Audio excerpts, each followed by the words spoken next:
Alright, it's going to be a VR to my good friend Eric Ebomi.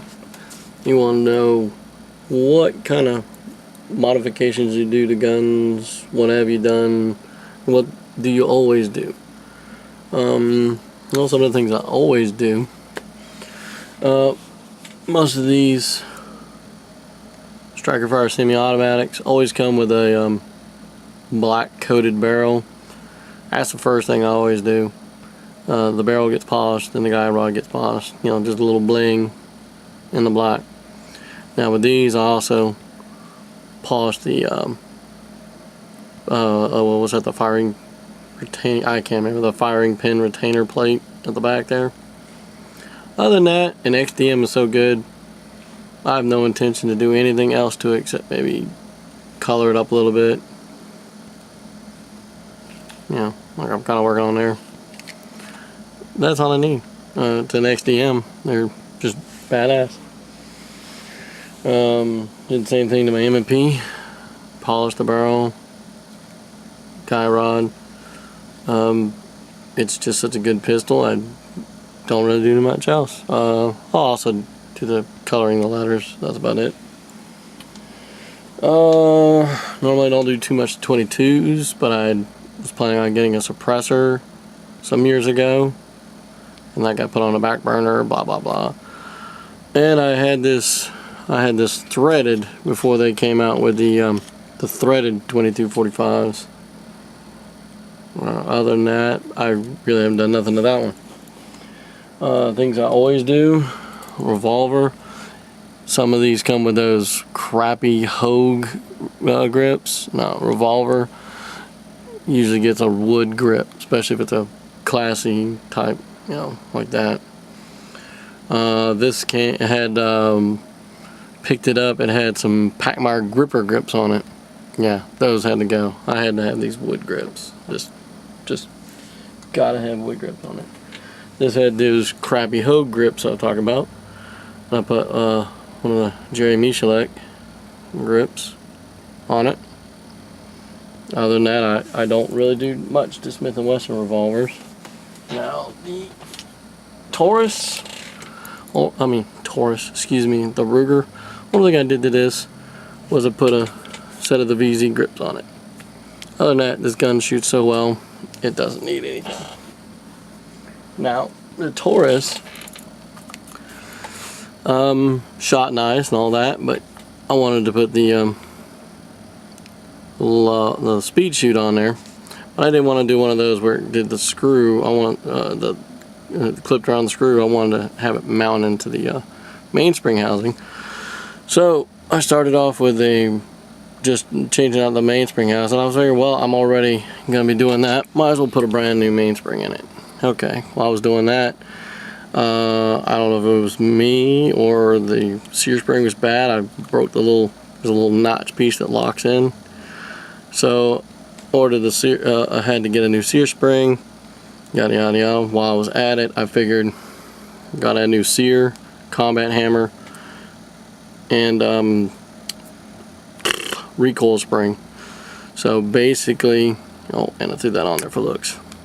Basically, the only things that are still Taurus inside this, the safety still Taurus, that's still Taurus, that's still Taurus.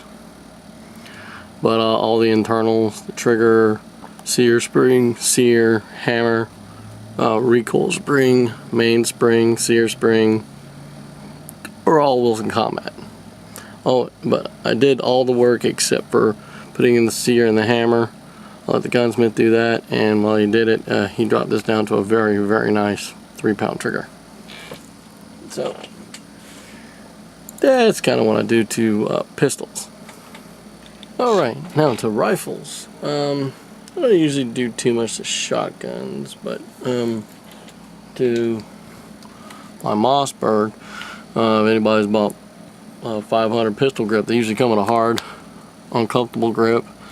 I changed it for the Hogue Tamer with the rubberized foregrip also. You can shoot this bad boy one-handed now, not a problem. I had put a laser on the top of it for some goofy ass reason. took that off, and I put a heat shield on it. But that's all I've done to the one of the main home defense weapons there. Okay, now we get the semi-automatic rifles. That's where we get a little interesting. Well, it came with like your standard washer, wood, blah blah blah. What do they call it? The dildo grip. Yeah, that had to go. Got the Hogue over molded. That is pretty much the grip I will have on every AKAR I ever own. I love that grip. Got the Tapco Intrafuse stock. Not too crazy about this. I think I'm going to change it out for one of those bone steel folding stocks. Pan the receiver, polished the bolt. We put the Midwest Industries quad rail on there. AFG2, little zombie hunter bling bling there. Put the laser on there.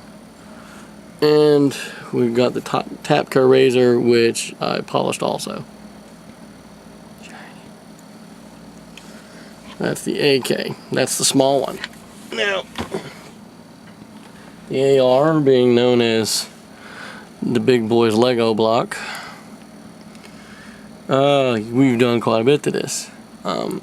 Start off, we got the, and it actually ended up being a project, kind of pieces sent from friends, or a lot of it suggested by my friends on YouTube.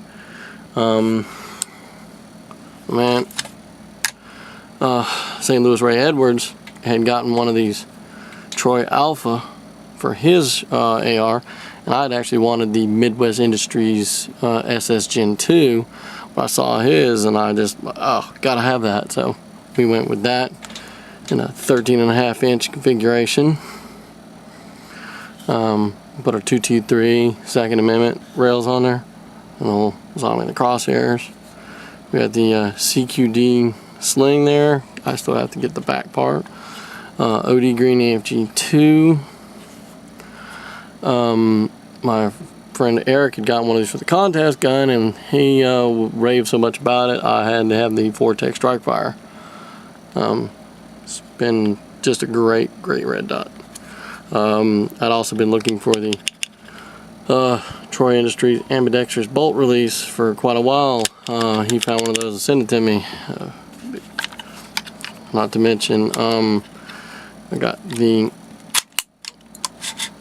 medium gunfighter charging handle from Mr. 45 Bullet. Thanks, Bill. I saw this and liked it. It's the Magpul ACS-L. It's the light one, doesn't have the tubes. Man Johnny C308 got me the hookup for the Fail Zero bolt carrier. Got this one in local gun shops, the Infidel dust flap. And I found these on Amazon. They're basically a Chinese knockoff of the Duick Defense offset sights, which also do the flip up change. And these things are, when you get them set in, they are dead on. She is pretty much done, except for I still want to get the David Tubbs spring set, and the I am looking for the friggin' Spikes Tactical heavy buffer with the tungsten powder. So that's that one. So that's what I do to those. So ran a little long, but there was a lot to cover. So later.